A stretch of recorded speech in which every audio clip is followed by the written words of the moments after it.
Hi అండి, please అండి subscribe చేయండి, లైక్ ఇవ్వండి, షేర్ చేయండి. నన్ను సపోర్ట్ చేసినందుకు చాలా చాలా థ్యాంక్స్ అండి.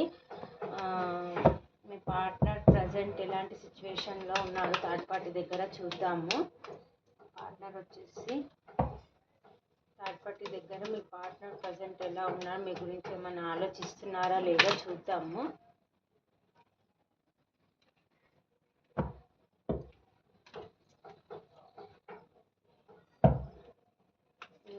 నేను షఫిల్ చేసేటప్పుడు మీరు ఒక లైక్ ఇవ్వండి, మీ ఎనర్జీ నాకు కనెక్ట్ అయ్యి రీడింగ్ కరెక్ట్గా వస్తుంది. మీరు కామెంట్స్లలో మీకు రిజనేట్ అవుతున్నాయా లేదా మీకు అన్నీ నాకు చెప్పండి, కామెంట్స్లో పెట్టండి ప్లీజ్ అండి. ఒక లైక్ ఇవ్వండి. మా వ్యూస్ యొక్క పార్ట్నర్ ప్రజెంట్ థర్డ్ పార్టీ సిచ్యువేషన్లో ఉంటే ఎలా ఉన్నారు యూనివర్స్? థర్డ్ పార్టీ సిచ్యువేషన్లో మా వ్యూస్ వాళ్ళ పార్ట్నర్స్ ఉంటే ప్రజెంట్ ఎలా ఉన్నారు యూనివర్స్? కరెక్ట్గా రీడింగ్ ఇవ్వండి యూనివర్స్.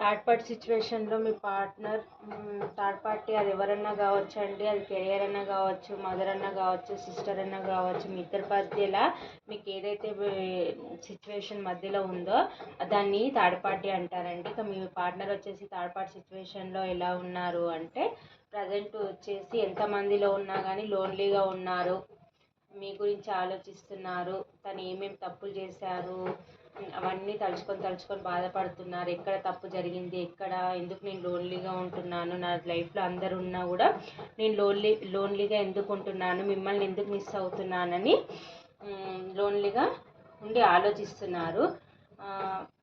ఎక్కడైతే అక్కడ ఉన్నారో అక్కడ ఫ్యాషన్ న్యూ బిగినింగ్ చేయాలి అని అనుకుంటున్నారు, కానీ వాళ్ళ లైఫ్లో ఎవరైతే ఉన్నారో వాళ్ళు సెట్ అవ్వట్లేదు. ఇద్దరి మధ్య విభేదాలు ఉన్నాయి, చీటింగ్ ఎనర్జీ ఉంది. థర్డ్ పార్టీకి మీ పార్ట్నర్కి డబ్బు విషయంలో గొడవలు జరుగుతున్నాయి. వాళ్ళిద్దరి మధ్య చాలా ఫైట్స్ అయితే అవుతున్నాయి. ఇద్దరి మధ్యలో చీటింగ్ తప్ప ఇంకా వాళ్ళిద్దరి మధ్య అండర్స్టాండింగ్ అయితే ఇక్కడ కనిపించట్లేదు. డబ్బు పరంగానే తను అక్కడ ఉంటున్నాడే తప్ప ఇంకా అక్కడే స్టక్ అయిపోయాడు. తను అక్కడ నుంచి మూవ్ ఆన్ అయ్యి వెళ్ళిపోవాలి అని అనుకుంటున్నాడు. మీ దగ్గరికి రావాలి, ఆఫర్ తీసుకొని మీ దగ్గరికి రావాలి అని అనుకుంటున్నాడు. థర్డ్ పార్టీ మీద చాలా పొసెసివ్నెస్ కూడా ఉన్నాడు. అక్కడ కేవలం డబ్బు కోసమే ఉంటే థర్డ్ పార్టీ అక్కడ ఫైనాన్షియల్గా బాగుందేమో అండి, ఫైనాన్షియల్గా మంచిగా ఇండిపెండెంట్ లేడీ ఉన్నట్టుంది. తను ఆ డబ్బు కోసమే అక్కడ ఉంటున్నాడే తప్ప అక్కడ ఎమోషన్స్ కానీ ఇక్కడ నాకేం కనిపించట్లేదు. మీ దగ్గరికి రావాలి అని అనుకుంటున్నాడు, అక్కడ ఎమోషన్స్ లేవు అని అనుకుంటున్నాడు. మీ దగ్గరికి రావాలి, ఒక స్టేబుల్ ఆఫర్ ఇవ్వాలి అని అనుకుంటున్నాడు. ఓవర్ బర్డెన్గా ఫీల్ అవుతున్నాడు, అక్కడ చాలా రిగ్రెట్గా ఫీల్ అవుతున్నాడు. అక్కడ థర్డ్ పార్టీ నాకు ఫ్యామిలీ చూపిస్తుందండి, అది మదర్ అన్నా కావచ్చు, ఎవరన్నా కావచ్చు అండి. అక్కడ రొమాంటిక్ థర్డ్ పార్టీ అయితే నాకు కనిపిస్తుంది. అక్కడ బాధ్యతలే నెరవేరుస్తున్నాడే తప్ప వాళ్ళిద్దరి మధ్య మాత్రం ఏం ఎమోషన్స్ అసలే లేవండి. అక్కడ ఇరుక్కుపోయారు మీ పార్ట్నర్స్ వచ్చేసి. మీ దగ్గరికి ఎలా రావాలని ప్లాన్లు వేస్తున్నాడు, వెయిటింగ్ ఎనర్జీలో ఉన్నాడు. అక్కడి నుంచి ఎలా రావాలి అని అక్కడ బరువు బాధ్యతల మధ్య స్టక్ అయిపోయారు. అక్కడ ఎమోషన్స్ ఏం లేవు మీ పార్ట్నర్కి. చాలా ఇద్దరి మధ్య విభేదాలే తప్ప ఎమోషన్స్ అనేది ఏం లేవు. ఫైనాన్షియల్గా కూడా చాలా సఫర్ అవుతున్నారు. చీటింగ్ థర్డ్ పార్టీకి మీ పార్ట్నర్కి వచ్చేసి డబ్బు విషయంలో గొడవలు కూడా జరుగుతున్నాయండి. చాలా రిగ్రెట్గా ఫీల్ అవుతున్నారు, చాలా బాధపడుతున్నాడు. స్టక్ అయిపోయారు, అక్కడ ఎక్కడైతే ఉన్నారో అక్కడ స్టక్ అయిపోయారు. ఎలా రావాలో వాళ్ళకి రావాలంటే రావచ్చు వాళ్ళు, కానీ వాళ్ళు ఇక్కడ నుంచి వెళ్తే ఎలా ఉంటుందో సిచ్యువేషను అక్కడ ఫ్యామిలీ చూపిస్తుంది. ఇక్కడ నుంచి వెళ్తే థర్డ్ పార్టీ నుంచి మూవ్ ఆన్ అయ్యి వెళ్ళిపోతే ఎలా ఉంటుంది సిచ్యువేషను అని ఆలోచిస్తున్నారు.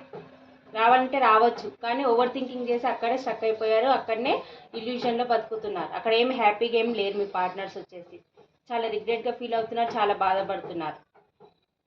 ఇరుక్కపోయారు అక్కడ, ఎక్కడైతే ఉన్నారో అక్కడ కర్మ అనుభవిస్తున్నారు అక్కడ. మీ పార్ట్నర్ వచ్చేసి చాలా లోన్లీగా ఫీల్ అవుతున్నారు. తన వర్క్ ఏదో తను చేసుకుంటున్నాడు, లోన్లీగా ఉంటున్నాడు, ఒక్కడే ఒంటరిగా ఉంటున్నాడే తప్ప ఉట్టి బరువు బాధ్యతలే మోస్తున్నాడు తప్ప తను ఏమి హ్యాపీగా అయితే అక్కడ ఏం లేడు. లోన్లీ ఫీలింగ్ ఎక్కువగా ఉంది తనకి. చీటింగ్ ఎనర్జీ ఉంది. థర్డ్ పార్టీ అక్కడ చీటింగ్ కూడా చేస్తుంది. చాలా లోన్లీగా ఫీల్ అవుతున్నారు. వెయిటింగ్ ఎనర్జీలో ఉన్నారు. చాలా బాధపడుతున్నారు. మీ దగ్గరికి ఎలా రావాలి అని ప్లాన్లు వేస్తున్నారు. థర్డ్ పార్టీ నుంచి ఎలా మూవ్ ఆన్ అయ్యి రావాలని ప్లాన్లు వేస్తున్నారు. అక్కడ థర్డ్ పార్టీని వదిలేసి రావాలని కూడా అనుకుంటున్నారండి. మీ పార్ట్నర్స్ వచ్చేసి అక్కడ ఏమి హ్యాపీగా ఏం లేరు. అక్కడ నుంచి మూవ్ ఆన్ అయ్యి మీ దగ్గరికి రావాలి అని అనుకుంటున్నారు. మీ ప్రేమ గుర్తొస్తుంది వాళ్ళకి. పాస్ట్లో అక్కడనే హ్యాపీగా ఉంటా, ఫైనాన్షియల్గా అక్కడ బాగుంది అనేసి మీ నుంచి మూవ్ ఆన్ అయ్యి వెళ్ళిపోయారు అక్కడికి. ఇప్పుడు అక్కడ వెళ్ళాక అక్కడ ఎమోషన్స్ లేవు, ఏమి లేవు, మళ్ళీ మీ లైఫ్లోకి రావాలి అని చూస్తున్నారు. మీ మదర్లీ నేచర్ తనకు గుర్తొస్తుంది. మీలాంటి అమ్మ ప్రేమ అన్ని విధాలుగా మీరు తనని చాలా డబ్బు పరంగా కానీ ప్రేమ పరంగా కానీ అన్ని విధాలుగా మీరు మంచిగా చూసుకున్నారు తనని. అక్కడ థర్డ్ పార్టీ దగ్గర డబ్బు తప్ప వాళ్ళిద్దరి మధ్య ఏది లేదు. ఒకరి మధ్య ఒకరికి చీటింగ్ తప్ప ఏం లేదు. ఎమోషన్స్ అయితే ఏం కనిపించట్లేదు. అక్కడ బరువు బాధ్యతలే మోస్తున్నారు తప్ప ఇంకంతకు మించి ఏం లేదు. వాళ్ళిద్దరి మధ్య ఎమోషన్స్ ఏం లేవు. అక్కడ నుంచి మూవ్ అనే రావాలి, మీ దగ్గరికి రావాలి, మీకు ఒక ఆఫర్ ఇవ్వాలి అని అయితే అనుకుంటున్నారు. మీ దగ్గరికి అయితే రావాలి అనుకుంటున్నారు. మీ ప్రేమ వాళ్ళకి వాళ్ళకి గుర్తుకు వస్తుంది. మీరు ఒక మదర్లీ నేచర్. పాస్ట్లో మీ ఇద్దరి మధ్య జరిగిన సిచ్యువేషన్లు ఏవైతే ఉన్నాయో అవి తలుచుకుంటున్నారు. చాలా రిగ్రెట్గా ఫీల్ అవుతున్నారు. చాలా బాధపడుతున్నారు. మీ దగ్గరికి రావాలి అని అనుకుంటున్నారు. థర్డ్ పార్టీ సిచ్యువేషన్లో అయితే మీ పార్ట్నర్ ఏం బాగాలేదండి. వాళ్ళిద్దరి మధ్య చీటింగ్ తప్ప ఏం కనిపించట్లేదు. డబ్బు పరంగానే మీ పర్సన్ అక్కడ ఉంటున్నారు. అక్కడ నుంచి మూవ్ అనేది బరువు బాధ్యతలు మోస్తున్నాడు. డబ్బు సంపాదిస్తున్నారు, థర్డ్ పార్టీకి ఇస్తున్నారు. ఆ డబ్బు సంపాదించిన డబ్బు కూడా వాళ్ళకి సరిపోవట్లేదు. అక్కడ నుంచి మూవ్ అనేది మళ్ళీ మీ దగ్గరికి రావాలి అని అనుకుంటున్నారు. అక్కడ ఎమోషన్స్ లేవు, ప్రేమ లేవు, ఏది వాళ్ళిద్దరి మధ్య అండర్స్టాండింగ్ లేదు. లోన్లీగా ఫీల్ అవుతున్నారు. హ్యాపీనెస్సే లేదు తనకి అక్కడ. అందుకే మళ్ళీ మీ లైఫ్లోకి రావాలి. మీలాంటి మదర్లీ నేచర్ మీ లైఫ్ ఉన్న మీ దగ్గర మీరు పాస్ట్లో ఎలా అయితే చూసుకున్నారో అలా అవన్నీ గుర్తొచ్చి మళ్ళీ మీ లైఫ్లోకి రావాలని చూస్తున్నారు మీ పార్ట్నర్స్ వచ్చేసి. ఇక్కడ నెంబర్స్ వచ్చేసి 9, 8, 7, 4, 10, 25, 30, 28 ఈ నెంబర్స్ అయితే కనిపిస్తున్నాయండి.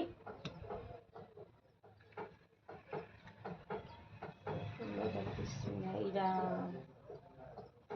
రాశులు వచ్చేసి మిథున, కుంభరాశి, మేషసింహ, ధనుసు రాశి, వృషభ, కన్య, మకర రాశి, కర్కాటక, వృశ్చిక, మీన రాశి. ఈ రాశులు అయితే కనిపిస్తున్నాయండి.